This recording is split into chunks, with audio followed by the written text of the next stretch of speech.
మనం మమకారం అని చెబుతున్న మాటకి మూలం అహంకారం. నా పెత్తనం నడవాలి, కోడలు నేను చెప్పినట్టు వినాలి, కూతురు చెప్పినట్టు అల్లుడు వినాలి, కోడలు మాత్రం కొడుకు చెప్పినట్టు వినాలి. నమశివాయ.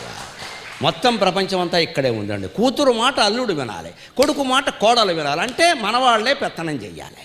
మా కోళ్ళండి అదో రకమండి, మా అబ్బాయి చెప్పినట్టుగా అది ఇక్కడ ఆడదే అంటుంది ఈ మాట. మళ్ళీ మా అల్లుడండి బంగారు తండ్రి అండి, మా అమ్మాయి ఎలా చెప్తే అలాగే. అబ్బా, ఉపనిషద్ భాష్యమైనా అర్థమవుతుంది, పతంజలి భాష్యమైనా అర్థమవుతుంది, కానీ ఈ వాక్యానికి అర్థం తెలియదండి. ఇదే మూలం అహం. మూలం అహం. వాళ్ళ ద్వారా, కూతురు ద్వారా, కొడుకు ద్వారా మన పెత్తనం చేయాలని కూడా మాట్లాడదాం. కూతురు మీద కూడా ప్రేమ కాదు, అది మన కోసం. అది కొడుకు మీద కూడా ప్రేమ కాదు, మన కోసం. మన బిడ్డ కాబట్టి వాడు నెగ్గాలి, మన బిడ్డ కాకపోతే నెగ్గక్కల. మన బిడ్డ కాబట్టి అనే భావన వదిలేస్తే కోడలను కూడా కోడలా కొడుక ఏది ఎవరి ధర్మం అయితే వాళ్ళని సమర్థిస్తామండి. అన్యాయం న్యాయాన్ని బట్టి మాట్లాడాలి, ధర్మం అధర్మాన్ని బట్టి మాట్లాడాలి. మన వాళ్ళు పరాయి వాళ్ళని మాట్లాడతారు ఏంటండి.